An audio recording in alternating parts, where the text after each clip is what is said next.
Je vais vous parler tout autre chose que du droit de l'informatique et des réseaux Rebus aujourd'hui. C'est parce que j'ai un peu changé de cap dans mon itinéraire et je suis en train d'ouvrir des nouvelles pistes. Mais il y a des liens. Il y a des liens et vous allez les voir apparaître. Alors, je n'emploie pas de PowerPoint, mais j'ai mis à votre disposition une table des matières et je vais suivre la table des matières dont vous pourrez toujours vous orienter par rapport à ce que je dis. Alors, depuis quelque temps déjà, les communs, ou le commun, sont à l'agenda. Et on pourrait dire dans l'air du temps. Ça pourrait vouloir dire deux choses.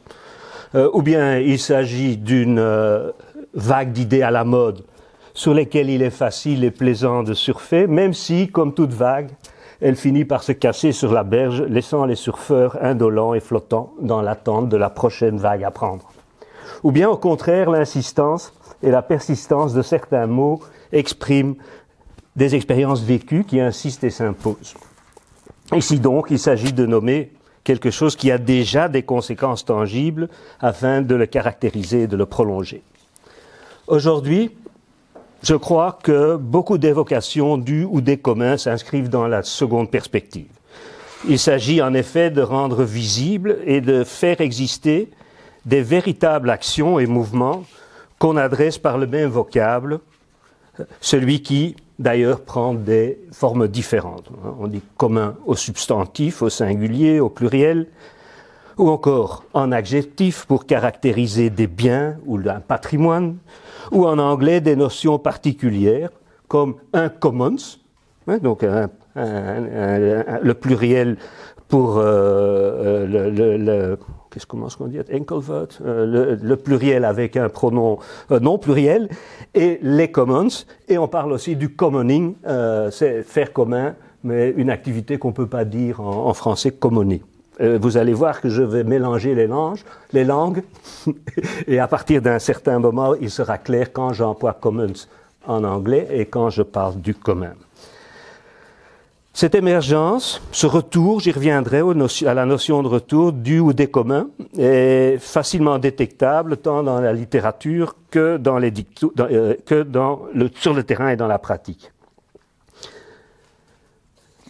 Je suis en train de m'embrouiller là. Ah ouais. Donc, laissez-moi préparer le terrain en énumérant des exemples ou, plus fort encore, quelques cas de figure. D'abord, il faut dire que la visibilité des communs est grandement redevable au succès du mouvement Open Software qui exprime la réaction des informaticiens avec Richard Stallman comme tête de file contre les pratiques privatives et des monopoles qui mettent en danger la façon dont ils avaient l'habitude de travailler, c'est-à-dire en collaborant, en partageant mutuellement leurs propositions, trouvailles et solutions. Il en est d'ailleurs de même pour les scientifiques, et ça nous le savons tous très bien, qui se revendiquent de l'open science, ou de la slow science même, et qui essayent, malheureusement sans beaucoup de succès, de résister contre les mots d'ordre et les mécanismes de l'économie de la connaissance qui mettent en danger, selon certains, dévastent leurs pratiques et leurs métiers depuis des années 90 du dernier siècle. Ce n'est pas sans raison que James Boyle a choisi de parler d'un second enclosure movement pour nommer la vague accentuée de l'appropriation de production informationnelle par les droits de propriété intellectuelle.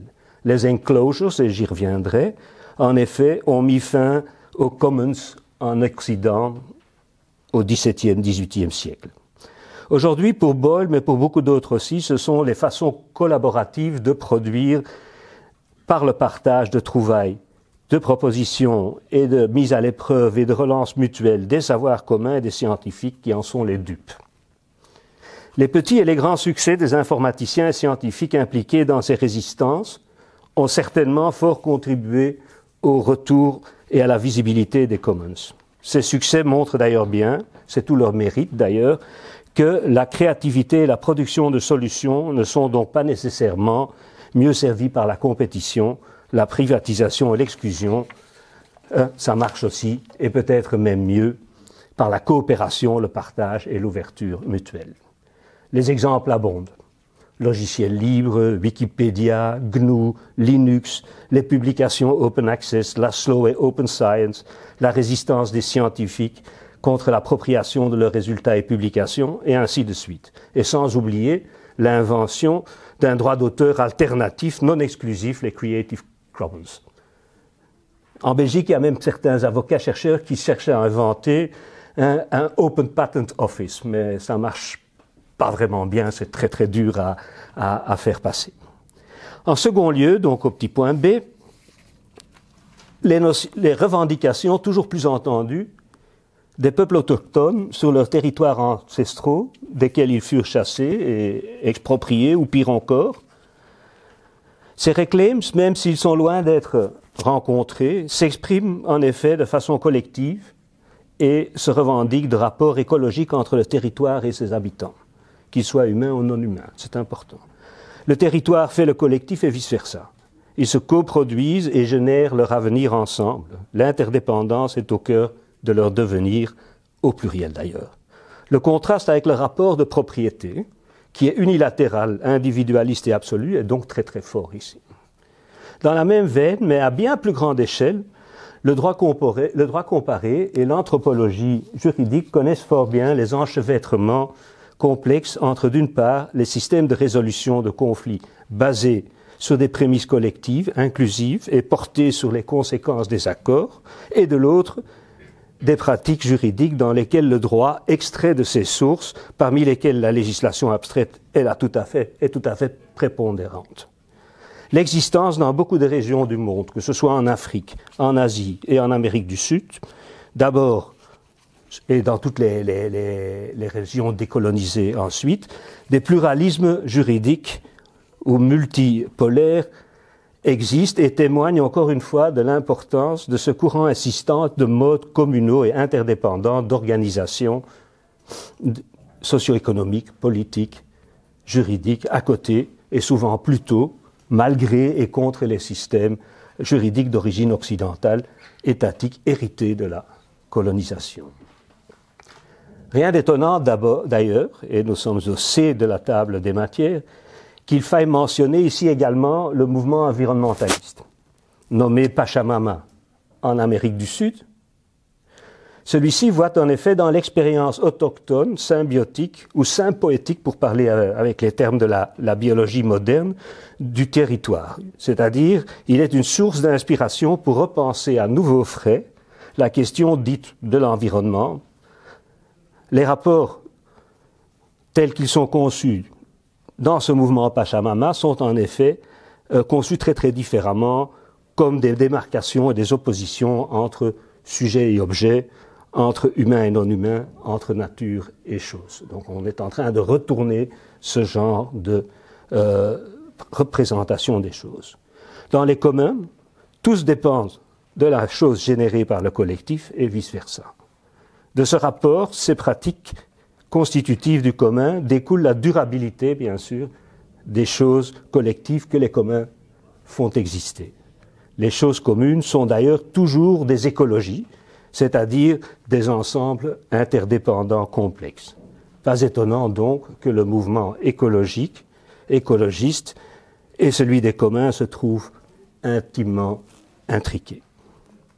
Pour finir, soit dit que même en Occident, il reste des communs dans beaucoup de systèmes de gestion collective de ressources, surtout dans les villages et les régions rurales, où celles-ci sont traditionnelles et ancestrales. Par exemple, en matière de coupe de bois, en matière de sécurité, en matière de récolte, en matière de vendange. Dans certaines régions, l'organisation par le commun de ce genre d'activité est très très forte.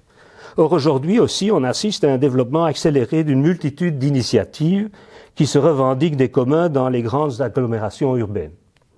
Il y a des lieux de rencontre et d'activité, des potagers urbains, des radios libres, des ateliers ouverts, des théâtres, des lieux de recyclage et d'échange, des squats solidaires, des agri-squatteurs, des magasins coopératifs, des centres d'activité pour enfants et pour jeunes ou des ateliers de formation, ou aussi des formes de collaboration avec les autorités locales en matière de gestion des eaux, d'environnement, d'événements culturels, de logement et autres.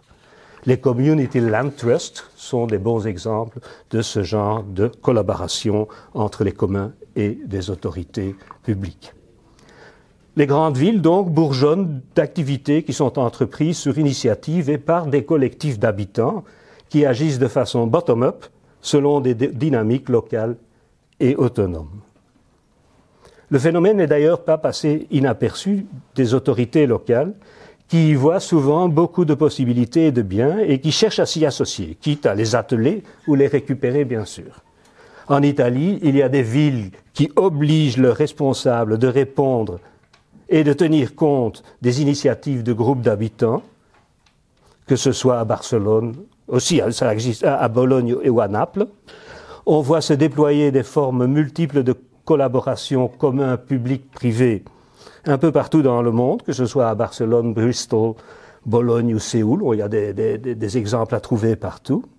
Et Gand, pour parler un peu de chez moi en Belgique, a investi dans un plan de transition qui doit aider la ville à devenir, je cite, une ville des commons, une ville donc de l'avenir. Et à Bruxelles, on vient de démarrer, sous ma direction, une recherche-action sur la fonction des commons afin d'explorer ce qui, de façon générique, les favorise ou défavorise. Bref, faire vivre les commons pour que vive la ville, voilà ce qui est peut-être vraiment smart pour une cité. Acceptez donc avec moi, et on est au point 3, que les communs sont bien là ou de retour. Naomi Klein, avec sa perspicacité habituelle, l'avait déjà vu en 2001 quand elle a placé ce qu'on a nommé le mouvement antiglobaliste sous le dénominateur de Reclaiming the Commons. David Bollier, quant à lui, aussi un Canadien d'ailleurs, quant à lui parle d'une révolution silencieuse et d'autres encore avec lui se revendiquent d'un nouveau paradigme. Il s'agit pour eux d'un nouveau modèle d'organisation de société qui est en train de prendre forme, portant en lui une force transformative. The Commons, écrivent Bollier et Helfrich, is a paradigm that embodies its own logic and patterns of behavior, functioning as a different kind of operating system for society. La présence et ou le retour des communs se déduit également de la littérature abondante qui s'y intéresse. Je ne m'y arrêterai qu'un tout petit instant, juste pour faire le point. Disons qu'il y a les traités généraux et abstraits qui essayent d'identifier les principes ou les théories du commun, tel entre autres le gros livre de Dardot et Laval, Commun, ou le Commonwealth de Hart et Negri, des ouvrages qui se trouvent plutôt du côté de la gauche classique. Ce ne sont pas les travaux sur les communs que je préfère d'ailleurs, car les commons qui nous importent ne se prêtent pas à des théories générales et abstraites, mais ils ont fortement contribué, ces travaux comme celui de Dardot et Laval, excusez-moi, ils ont fortement contribué à l'intérêt qu'on porte au commun aujourd'hui, même de façon antagonistique, peut-on dire. Qu'il soit dit aussi que le ou les communs dont je parle ici n'ont rien à voir avec le communisme ou le socialisme étatique. Si vous voulez, ils sont pour moi beaucoup plus proches des publics au pluriel tels que John Dewey les concevait, avec beaucoup d'auteurs contemporains à sa suite. À côté de cela, la majorité des travaux sont illustratifs et narratifs, quelles que soient les disciplines. En histoire, Karl Polanyi, Thompson, Linebaugh, Tine de Moor. En ethnologie, Étienne Leroy. En économie, Öström et Michel Bowens, la Peer-to-Peer Foundation, et les travaux juridiques de Weston et Bollier.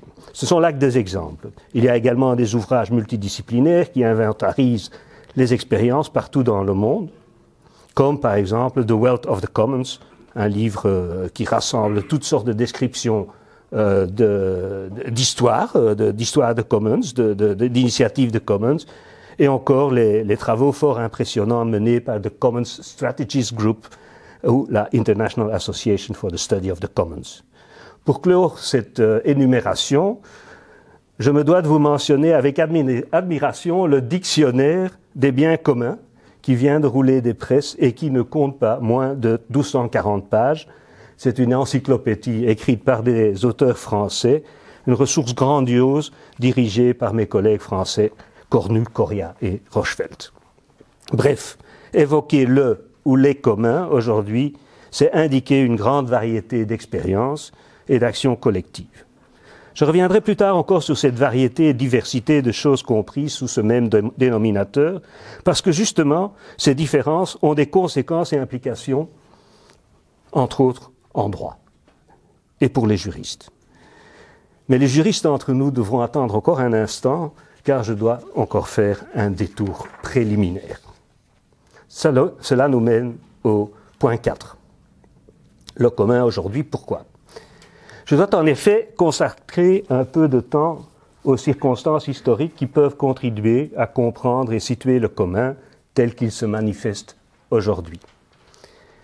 C'est d'autant plus le cas que les communs avaient été éradiqués au XVIIe, XVIIIe siècle, puis déclarés mathématiquement et tragiquement invivables par Garrett Hardin dans les années 60 du XXe siècle, avant d'agencer un retour en force avec les travaux d'Elinor Ostrom et son prix Nobel en 2009.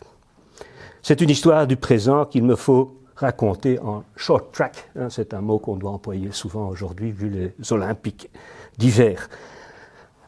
L'éradication des commons en Europe et dans le reste du monde. L'histoire de l'expulsion au profit de la noblesse et des communautés locales des terres dont ils avaient la jouissance coutumière, entre autres en vertu de la charte des forêts, une charte qui date de l'époque de la Magna Carta, 1217, est bien documentée. Le nouvel interdit de prélever dans les forêts, les fleuves et les terres les ressources essentielles à leur vie est connu sous le nom des enclosures. Donc on voit que Boyle aujourd'hui reprend un terme connu de l'histoire. Dans ses articles sur le vol de bois, Karl Marx, citons encore une fois Karl Marx, ça n'arrive plus souvent, Karl Marx relève l'importance de cette éradication des communs. Il la situe à l'origine de ce qu'il nomme l'accumulation primitive du capital en Europe, lorsque ceux qui ne sont plus des commoners, mais des pauvres dépouillés de leurs moyens de subsistance, migrent vers les villes et vont travailler dans les industries pour des salaires de misère. Mais quoi qu'il en soit, l'éradication des communs s'est généralement enregistrée dans la perspective quel était le prix, certes malheureux, à payer pour un progrès en lui-même incontestable. En d'autres mots, elle répondait tout simplement aux besoins et nécessités de l'économie, la croissance, des investissements et bien sûr des droits individuels, à commencer par le droit de propriété qui figure en tête de toutes les déclarations constitutionnelles de l'époque. Que ce soit la Déclaration des droits de l'homme, la Declaration of Independence, partout, la propriété figure en tête de liste à côté de la liberté. Dorénavant, voilà les communs et leurs coutumes vernaculaires relégués au statut de souvenir d'un passé médiéval archaïque. Pire encore, un peu plus tard, ce même mouvement va s'exporter et se prolonger dans les colonies européennes et sur le territoire de ce qui s'appelle aujourd'hui les États-Unis. Là aussi, l'expropriation des habitants locaux, nommés indigènes, barbares ou non civilisés, se déroule sous la même bannière, tout en détruisant ce qui précédait. Cette bannière, c'est la théorie lockéenne de la propriété qui se dévoile alors dans toute sa violence. En liant conditionnellement le droit de propriété individuelle exclusive à la productivité de son objet, et donc à la prospérité générale selon Locke, elle exclut les peuples amérindiens et colonisés de cette propriété. Stupides et arriérés, pourrait-on dire, ceux-ci ne se bornaient qu'à jouir des fruits du terrestre sans le rentabiliser. En d'autres mots, puisqu'ils n'avaient pas inventé le concept de propriété lockéen, leur territoire était terra nullius, ce qui veut dire up for grabs en latin, et donc appropriable à volonté par les nouveaux arrivants, armés surtout, à côté des canons et des maladies, non pas de la Bible, mais du Code Napoléon avec son article 544. Voilà le droit de propriété absolue de l'individu ou de la personne juridique implémenté globalement. Dorénavant, il y a deux souverains, la personne privée ou juridique et l'État souverain. Or, ce dernier est en fait un propriétaire au carré, car détenteur du dominium eminens, c'est lui qui gère, concède, attribue et protège les droits individuels et de propriété. Ainsi, la propriété entérine l'intérêt des entrepreneurs, d'abord du tiers-État, mais aujourd'hui des businesses, à déployer leurs activités économiques sans devoir rendre compte des conséquences sociales, culturelles, politiques et naturellement écologiques que celles-ci pourraient avoir, sans autre limite que celle des réglementations concédées par l'État à la suite de troubles de l'ordre établis en réaction à leurs conséquences dévastatrices. En économie, ça s'appelle externalisation. Comme si cette éradication ne suffisait pas en elle-même, en 1968, dans un article intitulé « The Tragedy of the Commons », Garrett Hardin a voulu enfoncer le dernier clou du cercueil des Commons afin de démontrer mathématiquement qu'à terme, ceux-ci sont inviables et autodestructifs. La fable est connue. Soit un pré sur lequel un ensemble de personnes font librement paître leurs vaches. Chacun, bien sûr, a pour intérêt de maximiser le profit qu'il tire de ce pré et ne résistera pas à la tentation d'ajouter une vache, vu qu'il sait que les autres en feront autant, chacun pour son compte, jusqu'à ce que le pré soit épuisé et détruit. Morale de l'histoire, le pré ne survivra que si son utilisation est déterminée par une instance qui se préoccupe de sa conservation, une instance qui, en l'occurrence pour Hardin, ne peut être autre qu'un propriétaire, qu'il soit privé ou étatique. Bref, un commons est condamné à s'auto-consommer et à s'auto-détruire. C'est tragique, mais c'est comme ça. Point final. Point final? Non. Naturellement que non. En voulant clore le cercueil, à tout jamais, Hardin l'a fissuré et il a réveillé la recherche sérieuse au sujet des commons. Et on pourrait d'ailleurs y ajouter que la fable démontre le contraire.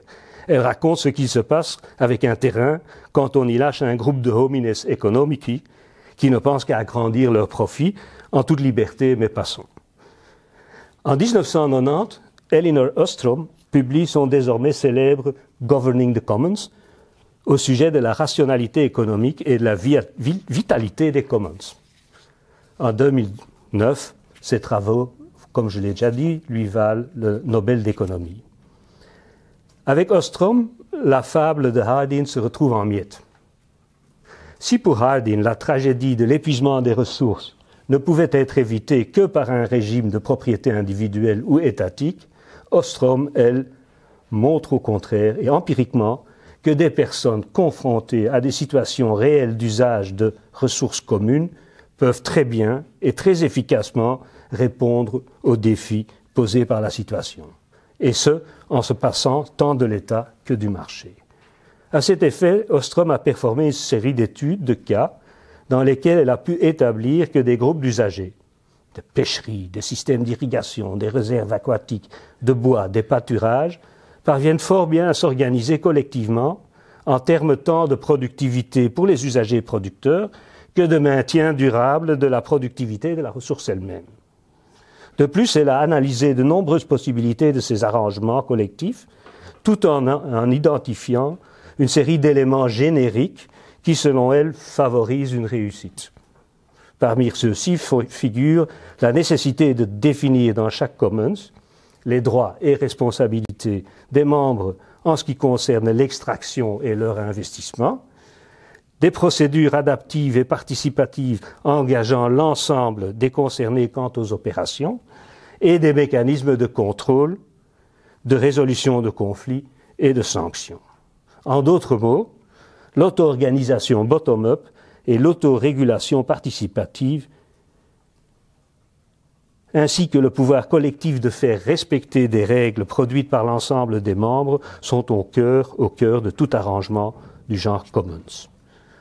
Conclusion, tout commons est le produit d'une action collective, d'un faire commun. No commons without commoning. Le commons n'est pas défini par la nature de la chose, non, il est caractérisé par une manière, un genre d'agir, de faire, genre au sens fort comme dans gender. Et cette manière de faire, il faut le dire, permet et nécessite la capacité, le droit, d'exclure les profiteurs et les free riders. C'est déjà pour dire que les commons, ce n'est pas l'inclusion. On y reviendra. J'attire votre attention sur le fait que je me suis mis de plus en plus à employer des mots anglais. Commons, commoner, commoning, et c'est délibéré. Car l'anglais s'accorde bien mieux aux pratiques des communs ostromiens. Les communs ostromiens m'intéressent beaucoup plus que les autres et on y reviendra tout à l'heure quand on parlera droit. Point E. Sur le fond de cette histoire en short track, la résurgence des communs, telle que je l'ai décrite au début de ma conférence, est un événement. Un événement qu'il faut prendre très fort au sérieux. Pourquoi? Pour deux raisons au moins. En premier lieu, cette résurgence nous contraint au moins de revoir notre vision du monde. Rien que ça. Même si les 3 derniers siècles ont naturalisé, d'une part, la personne individuelle dite homo economicus, libre et propriétaire absolu, fût-elle une entreprise, et d'autre part, l'état de droit constitutionnel, ce souverain qui limite son propre pouvoir au bénéfice des individus, il faut désormais accepter que cette présentation des choses contraste très fort avec la default position que tiennent les communs dans l'histoire et de fait même au présent. L'exception, c'est le modernisme libéral et non ce qu'il dénigre et détruit comme étant archaïque et improductif. Donc, le choix binaire, imposé, tel un aiguillage, qu'on aurait nécessairement à faire entre l'État d'un côté et le marché de l'autre, est faux. Cette alternative infernale est un leurre, est une trappe. Même si on l'avait déclaré mort et oublié à tout jamais, le tiers existe et persiste. Il revient comme un boomerang. Plus on le jette fort, plus il revient en force. C'est comme pour les amateurs de la chanson de Brel, on a vu souvent rejaillir le feu d'un ancien volcan qu'on croyait trop vieux. Il est, paraît-il, des terres brûlées, donnant plus de blé qu'un meilleur avril. C'est les commons, ça. Hein? Allez, je reprends ma voix. Une deuxième raison, c'est qu'au-delà de sa fausseté, l'alternative infernale entre la main intrusive de l'État et la main invisible du marché s'autoconsume à vue d'œil. Ces 30 dernières années, en effet, nous assistons à l'institutionnalisation d'une configuration politique dans laquelle le grand Léviathan s'est lui-même démis de toute prétention à gouverner. Voilà l'État mangé par l'intérieur, en prenant comme unique et ultime point de repère et de vérité ces prétendues lois du marché, élevées au même rang que les lois de la nature et les vérités scientifiques. La croissance et la concurrence sont, par un tour de passe-passe, devenues comme des lois galiléennes et newtoniennes. Difficile, dans ces conditions, d'attendre encore quelque chose de l'État. Face à la menace climatique, par exemple, comment encore miser sur un sursaut in extremis d'un Léviathan international, avec des pouvoirs comme ceux de l'OMC, par exemple, pour imposer des règles visant à faire respecter les limites planétaires, les limites à ne pas dépasser si l'humanité veut pouvoir se développer en évitant les modifications brutales et difficilement prévisibles de l'environnement.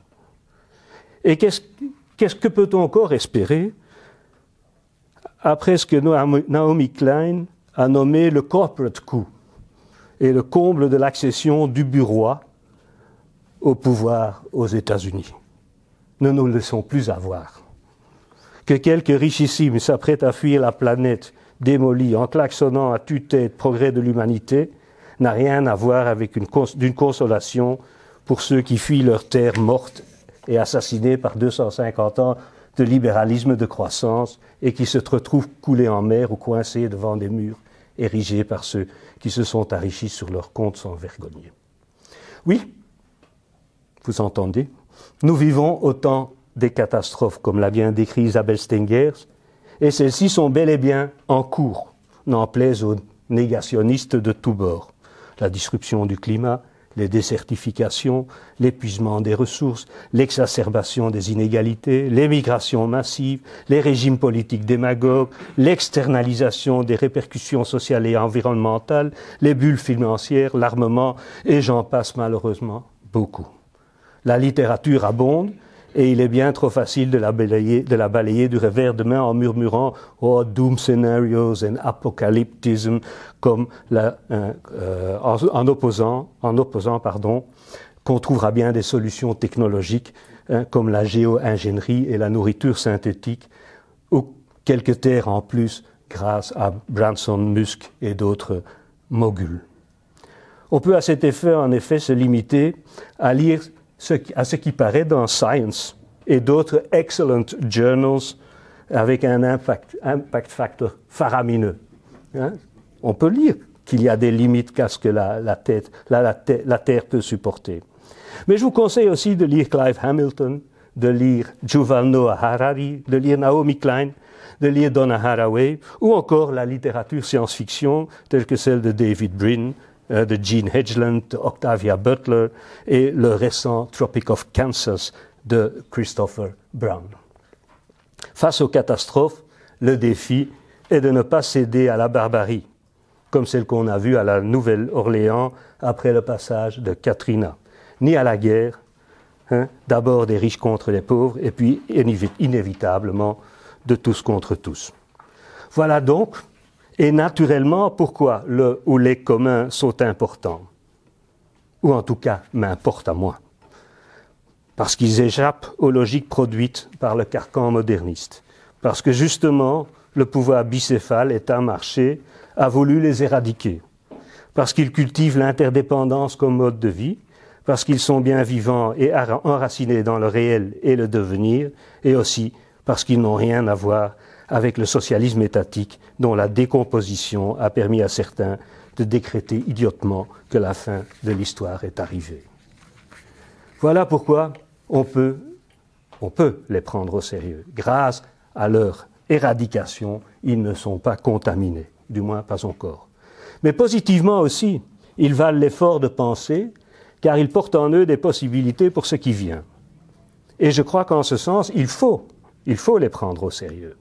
En effet, plutôt qu'exécuter des gros programmes tout faits et abstraits, ils émergent prudemment, expérimentalement, en trial and error.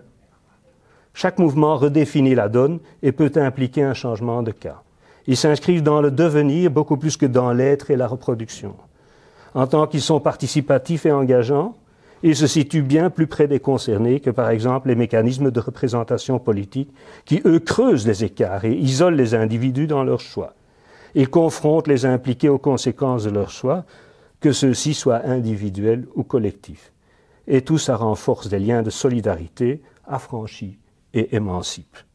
Aussi, la durabilité leur est innée, car les commoners dépendent de la chose qui est une cause, toute cause est une chose, commune qui dépend d'eux. Ils ne sont pas extractifs mais génératifs. La vie est au cœur de leur action, non pas le profit ou la croissance. Je pourrais continuer encore longtemps comme ça, mais je vais m'arrêter là car il est temps que je commence à parler de droit. Qu'il soit clair toutefois que pour moi, la résurgence que j'évoque n'a rien d'un rêve nostalgique d'un retour aux sociétés coutumières, mais un appel à la résurgence de notre capacité de penser comme des commoners. Une résurgence qui pourrait être cruciale pour l'invention d'un futur qui vaut la peine d'être vécu. Et je vous conseille tous de lire le beau petit livre de David Bollier sous le nom « Think like a commoner ». C'est un magnifique résumé de ce que je suis en train de dire au fait. Passons au droit. Face à l'évocation du commun, les juristes se tournent généralement spontanément vers les choses communes, les res communis, ou en droit international, vers le patrimoine commun de l'humanité, qu'il soit culturel ou naturel. Il s'agit alors de biens communs, réputés inépuisables et abondants, gratuits en principe et inappropriables dans leur totalité, et dont l'accès à tous est nécessaire. L'eau, la pluie, la lumière, la mer, les paysages, les vents, l'air, ou encore des biens que le droit international a qualifiés de patrimoine commun de l'humanité, comme l'Antarctique, la Lune, les corps célestes, les grands fonds marins, la biodiversité, le génome humain, et sans oublier le patrimoine culturel de l'humanité, tel que le Taj Mahal, le Machu Picchu, Angkor et le carnaval de Binche. Je ne vais pas m'attarder, ça c'était pour faire rire Yannick, je savais. Je ne vais pas m'attarder plus longuement sur cette catégorie vieille comme le droit romain, et sur laquelle il y a d'ailleurs beaucoup à redire quant à son efficacité. Cette dernière s'avère inversement proportionnelle aux capacités techniques et économiques d'exploitation de morceaux de ces choses communes, par l'État ou par le privé. On vend de l'air au Japon. Ces res communes ne m'intéressent pas spécialement ici, car non seulement ils font partie intégrale de l'histoire de l'éradication des commons, mare liberum, disait Grotius, et tous puissent partir s'enrichir partout dans le monde, mais surtout parce qu'ils n'ont rien à voir avec les dynamiques collectives, créatrices et concrètes du communisme. En effet, le statut de la res communis, c'est la reconnaissance juridique, législative et abstraite de leur caractère particulier en tant que bien, et non en tant que genre d'agir. Voilà toute la différence entre les biens communs d'une part et les commons historiques et ostromiens de l'autre. Alors on a une anecdote intéressante, c'est que le dictionnaire des biens communs n'est pas le titre qu'avaient choisi les auteurs, c'est l'éditeur qui a obligé d'insérer le mot bien. Les directeurs du dictionnaire écrivent à ce sujet qu'ils ne voulaient pas user du mot bien commun parce que, selon eux, il est réducteur car davantage concentré sur la ressource. Il laisse dans l'ombre, la dimension profondément sociale des communs ainsi que la dynamique de leur fonctionnement. Donc, chez les juristes, l'idée que le commun s'attache à une sorte de bien est très très fort ancrée. Et les PUF, les presses universitaires de France, ont obligé les éditeurs du dictionnaire à employer ce mot-là dans le titre, alors qu'ils voulaient employer le titre dictionnaire critique du commun, des communs. Donc on voit tout de suite les différences d'accent. Le même raisonnement peut d'ailleurs, je crois, s'appliquer au bien public. Magnifique article de Carol Rose dans les années 90 à ce sujet d'ailleurs. Espace public, voirie, infrastructures publiques, d'autant plus que ceux-ci tombent sous la gestion de l'État qui devrait les gérer en fonction d'un intérêt général, c'est-à-dire donc des attentes et nécessités à nouveau d'un public abstrait et inorganisé pour et au nom de tous. Le public fantôme, comme disaient Lippmann et Dewey à l'époque. Bref, résumons par un cas de figure.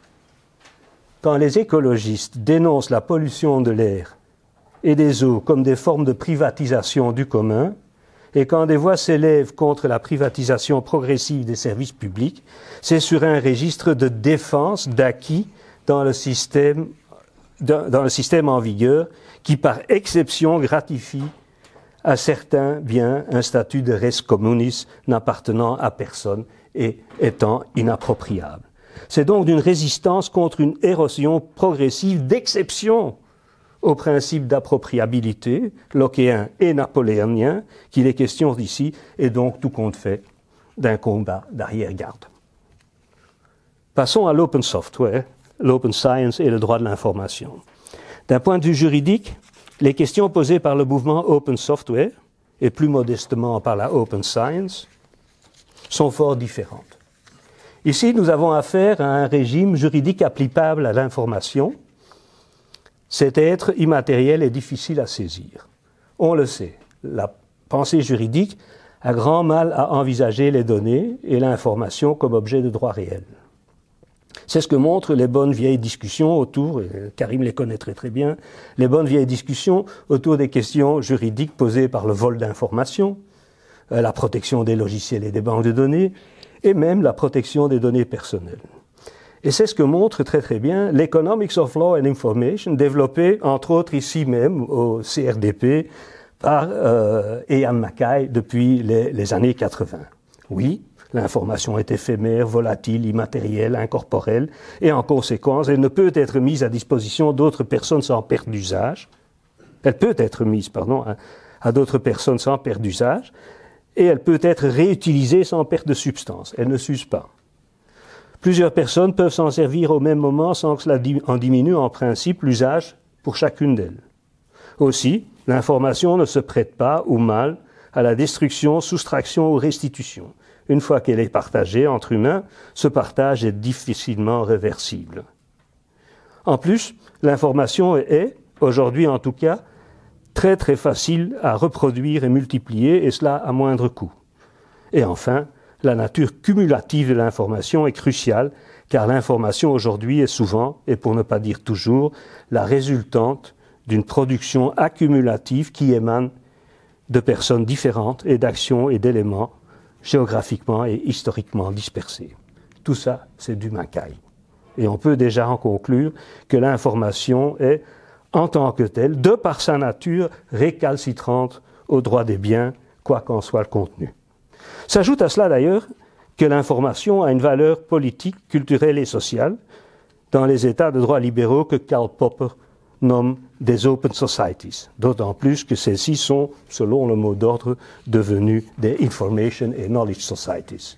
Il faut donc qu'elles circulent, se partagent, se transmettent, soient accessibles et restent à disposition. Elle doit nourrir la politique, être partagée honnêtement et équitablement, rendre possible la transparence, le contrôle démocratique et l'accountability. Elle est le matériel par excellence de l'éducation, de l'enseignement, de l'émancipation et du développement individuel et collectif. Elle est au cœur de la liberté d'expression et ainsi de suite. Ergo, sa privatisation ou monopolisation doivent être limitées. Tout cela montre bien pourquoi les principes même du régime juridique de l'information sont différents et même contraires à ceux des biens matériels. Leur default position, c'est que l'information circule, qu'elle est d'accès libre et que l'exception, c'est le contrôle exclusif ou le monopole, toujours réduit dans le temps d'ailleurs. C'est ce qu'illustre évidemment les régimes des droits intellectuels, de la protection résiduelle du savoir-faire, des secrets protégés et même de la protection des données personnelles. Toute forme de protection ou d'usage exclusif d'informations, aussi justifiée qu'elle soit, doit être envisagée avec réticence et prudence et, le cas échéant, elle doit être soumise à des conditions strictes et rester temporaire et ou contrôlée. L'idée à la base des droits intellectuels est celle d'un échange. Si l'auteur ou l'inventeur obtiennent des droits d'exploitation exclusifs, ceux-ci sont limités dans le temps, après quoi l'invention et l'œuvre tombent, comme on dit, dans le domaine public, afin que la société entière en bénéficie. Les découvertes, théories scientifiques, méthodes mathématiques, en tant que telles, disent les lois, sont d'ailleurs toujours exclues de la protection par le brevet, tout comme les idées et le contenu lui-même en droit d'auteur. Toutefois, je ne suis pas naïf. Et je sais bien qu'aujourd'hui, les limites sont, scandaleusement, si vous voulez mon avis, mises à mal dans le droit des brevets et le droit d'auteur, dont le terrain ne cesse d'être élargi par les législateurs. Ces derniers courent comme des petits caniches derrière les faits accomplis. Tout ce qu'on peut contrôler dans les faits sera bien vite pourvu d'un titre et d'une autorisation juridique, et ce, dans les délais économiquement et financièrement acceptables. C'est une vieille histoire, mais lisez le tout récent Homo Deus de Yuval Noah Harari, il met joliment les points sur le i. Bref, les tenants de l'open software et du copyleft se sont organisés pour neutraliser tant bien que mal les entraves à leur pratique. Entraves causées par la mise en œuvre de plus en plus agressive du droit du brevet et du droit d'auteur, des secrets de fabrication, des licences à obtenir et à payer, et d'autres APIC, les TRIPS Agreements, comme autre exemple. Et s'ils ont réussi à résister à leur destruction en inventant ce qu'on nomme des ingenious legal hacks, comme les licences GNU, comme l'open source, comme les Creative Commons, c'est bien parce que les droits intellectuels et le cadre juridique plus large qui s'applique à l'information n'a jamais été, ni même pu être, un régime de propriété pure et dure. C'est le principe même de la législation préexistante que les informaticiens ont défendu et réactualisé. Un tel libre accès transparent au savoir n'est pas chose nouvelle pour les scientifiques comme nous, non plus, car il est au cœur des contraintes de notre pratique. Face à la nouvelle économie de la connaissance, qui aujourd'hui détermine et corrompt la dimension collaborative de notre mode opératoire, la mise en œuvre d'une open et slow science exprime également la défense de contraintes existantes des sciences désormais mises en danger. Bref, En ce qui concerne les biens informationnels, les moyens juridiques pouvant garantir leur accès libre existent explicitement ou implicitement dans les sources du droit en vigueur, mais ils sont sous forte pression. L'open software et l'open science sont des mouvements de résistance. Ils cherchent à défendre des principes existants dans le droit contemporain. Avec les peuples autochtones, on se rapproche de plus en plus de ce que j'ai nommé les commons et le commoning. Ces peuples sont comme le tranchant du pied de biche inséré dans l'édifice politique et juridique de la modernité, en ce qu'ils ont réussi, ne fût-ce que très modestement et au prix de luttes très éprouvantes, à faire valoir des revendications et des droits qu'on pourrait nommer franchement dissonants par rapport au droit occidental et étatique. Ainsi, ils ont réussi à se faire entendre politiquement comme sujet collectif dans des textes de droit national et international, et en particulier en ce qui concerne la détermination et gestion de leurs liens avec les territoires ancestraux. La tension est facile à comprendre. Les communautés autochtones ne définissent pas les liens entre nature et culture de la même manière que les sociétés modernes. Elles ne se considèrent pas comme, à la Descartes, maîtres et possesseurs ou propriétaires des terres, mais elles fabriquent et entretiennent avec elles des liens de réciprocité et d'interdépendance. À ce titre, elles ont souvent été présentées d'ailleurs comme détentrices expérimentées d'un savoir-vivre durable et écologique, et cela au sens propre de ce dernier mot. Savoir-vivre en faisant partie d'une écologie complexe et de ses interactions, parce que justement on en dépend collectivement et donc individuellement. J'évoque ici des textes de soft law parfois même du droit dur, tels que la Charte de la nature de 82, la Convention de l'Organisation internationale du travail 169 relative aux peuples indigènes et tribaux, la Déclaration de Rio, la Déclaration de l'Assemblée générale des Nations unies pour les droits des peuples autochtones de 2007, mais aussi des dispositions législatives et constitutionnelles concernant le statut de peuple autochtone, ici au Canada bien sûr, aux États-Unis, mais aussi en Malaisie, en Bolivie, en Nouvelle-Zélande et en Équateur. Sans surprise, ces textes lient souvent positivement le mode de vie autochtone à la préservation d'écologies locales telles que des régions, des terres, des fleuves, la biodiversité, des semences, des savoirs ancestraux, qu'il faut défendre contre la biopiraterie, le land grabbing, l'exploitation extractive des ressources et ainsi de suite. Même si ces textes n'ont pas toujours de force contraignante, la force contraignante voulue, ni ne sont mis en œuvre avec beaucoup d'énergie et de conviction, ils ont quand même commencé à fissurer l'édifice conceptuel des deux souverainetés, celle du propriétaire lockéen et celle de l'État hobbesien.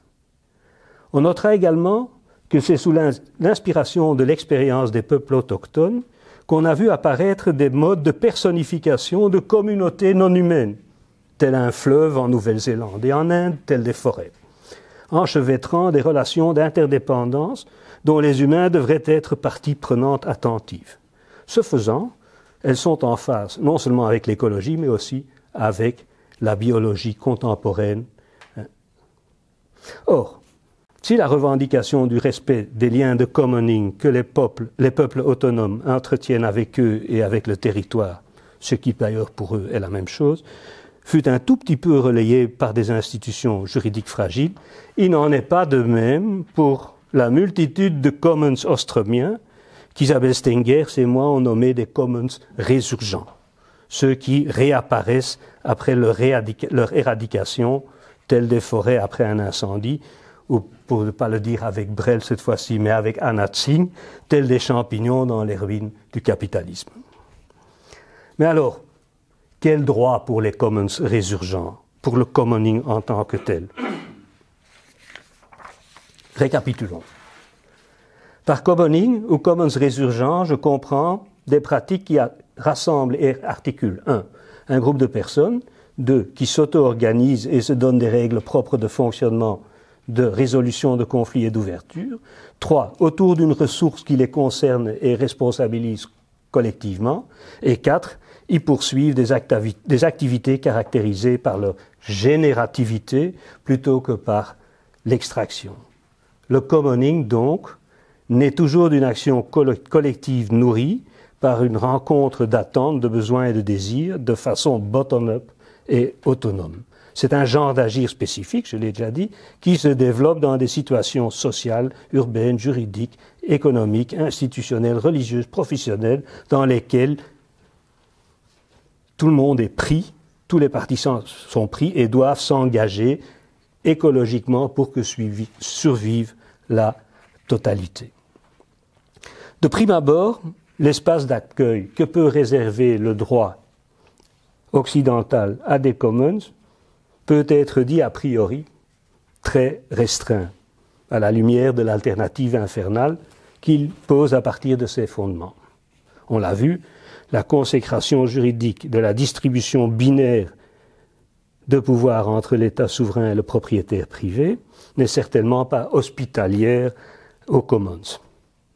Certes, pour nuancer, on peut faire valoir, d'une part, qu'il y a des limitations que les propriétaires acceptent volontairement et contractuellement, usufruit, servitude, location, passage, prêt, louage, et de l'autre qu'il existe des entorses juridiques aux droits des propriétaires au nom de l'intérêt général ou de l'utilité publique. Par exemple, pour des raisons d'environnement, de santé publique, de sécurité, ou aussi des limites en fonction de la protection et du respect des droits d'autrui. Par exemple, la jurisprudence en matière de troubles de voisinage. Ou la culture, les monuments classés, les fouilles archéologiques, ou l'accès récréatif aux plages et forêts, et ainsi de suite. Mais, de nouveau, ne nous leurrons pas. Si entorse à la propriété il y a, c'est parce que l'État et ses institutions ont été obligés de les faire par des mouvements de résistance et de troubles. On comprendra aisément qu'étant donné la connivence actuelle entre l'État propriétaire et les propriétaires privés, une telle volonté n'est pas de mise pour les commons qui font malgré tout résurgence. Les commons, en effet, n'invoquent pas l'intérêt général d'un public universel, indéterminé et inorganisé. Non, leur revendication est fort différente. Notamment, ils veulent la reconnaissance politique et juridique de ce qu'un collectif déterminé a réalisé tant qu'il continue à le réaliser, fût-ce à l'encontre des prérogatives des propriétaires et ou souverains. Demander aujourd'hui à des juges, même bien disposés, de reconnaître et d'accepter au regard du droit en vigueur que ces commons font exister un moyen juridique valable et donc des droits opposables aux propriétaires privés et ou publics, c'est leur demander d'être trop créatifs par deux fois. Ils devraient accepter non seulement d'y voir le développement de coutumes contraignantes, mais, on le sait, les coutumes contraignantes doivent être immémoriales pour être une source de droit, mais ça impliquerait aussi d'attribuer des droits à des groupes a priori sans personnalité juridique. Or, le problème est encore plus épineux, car il s'agit aussi de reconnaître et favoriser la générativité propre aux commons, et donc de reconnaître un droit local et en situation. Notre droit, par contre, est extractif. Il préexiste abstraitement à travers ses sources.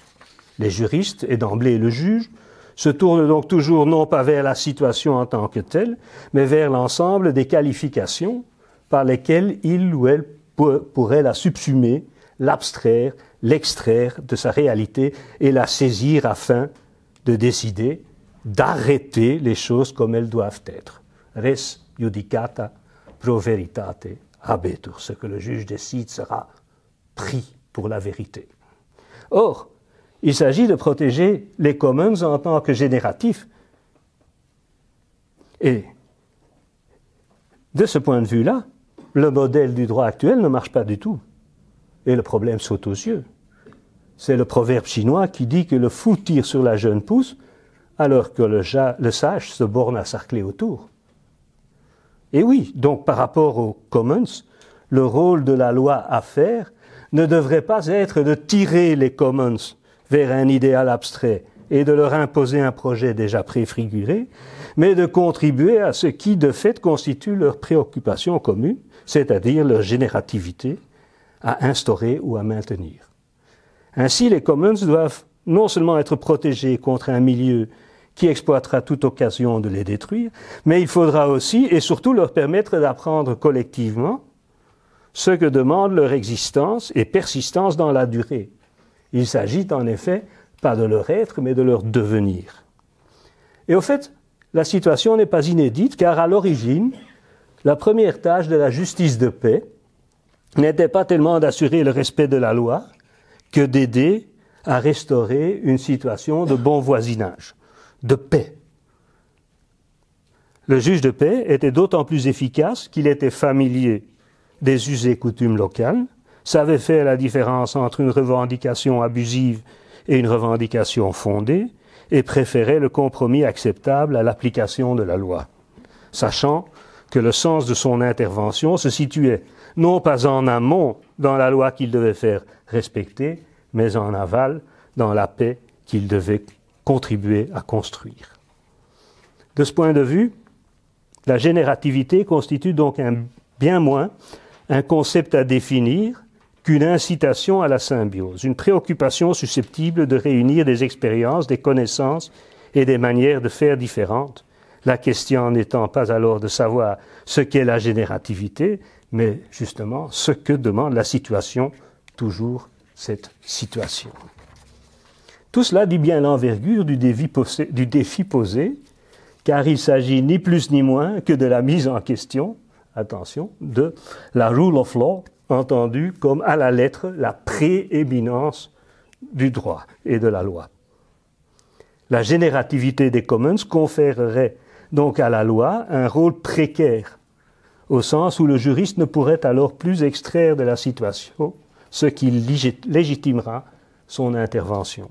Autrement dit, la générativité à nourrir ne répondra alors plus à une théorie, mais au contraire à une démarche irréductiblement tâtonnante, enracinée dans la localité, ne donnant autorité à personne. Non seulement le juriste ne serait alors plus libre d'externaliser les conséquences d'une décision qui découlerait d'une autorité plus générale que la situation, mais il serait appelé à participer avec les autres concernés, chacun avec ses savoirs, ses exigences, ses obligations propres, au déploiement d'une situation irréductible dont c'est la générativité qu'il s'agit de protéger. Cela nous mène au point d'orgue. Dans un petit livre qui vient de paraître et que j'ai beaucoup aimé, Où atterrir, comment s'orienter en politique, Bruno Latour propose de redessiner ce qu'il appelle le système de coordonnées de la pensée politique après la disruption climatique. Comme Naomi Klein et beaucoup d'autres, il est convaincu que cette dernière, la disruption climatique, change tout. Latour écrit que 3 grandes menaces de l'époque sont étroitement et inextricablement liées. La dérégulation ou déréglementation exacerbée connue sous le nom de globalisation, l'explosion des inégalités et des migrations, et la disruption du climat, ainsi que sa négation farouche par les élites.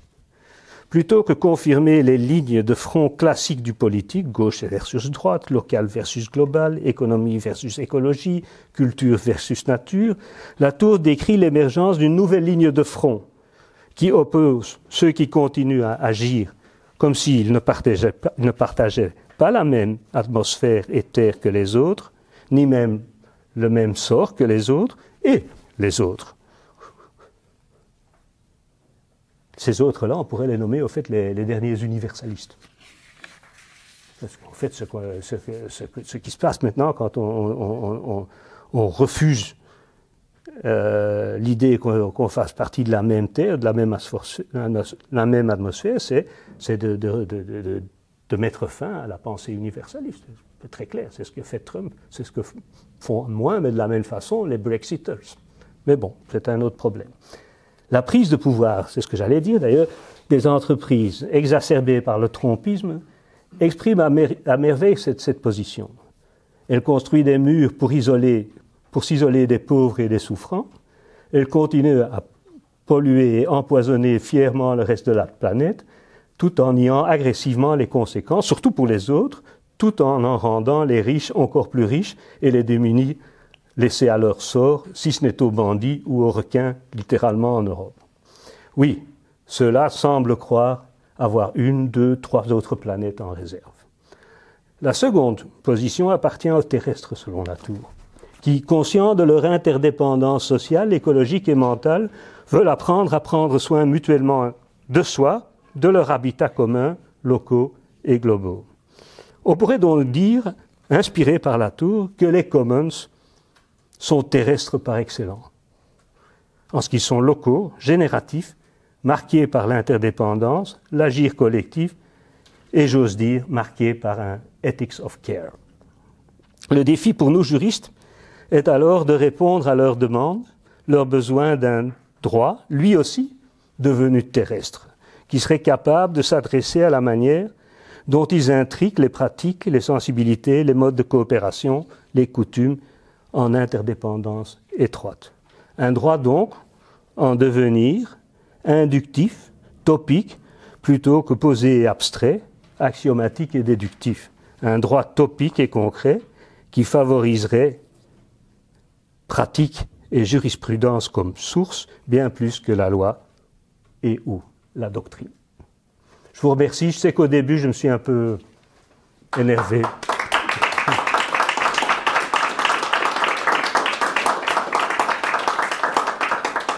Merci beaucoup Serge pour cet exposé vraiment très intéressant. La traduction a été juridique aussi, me semble-t-il, parce que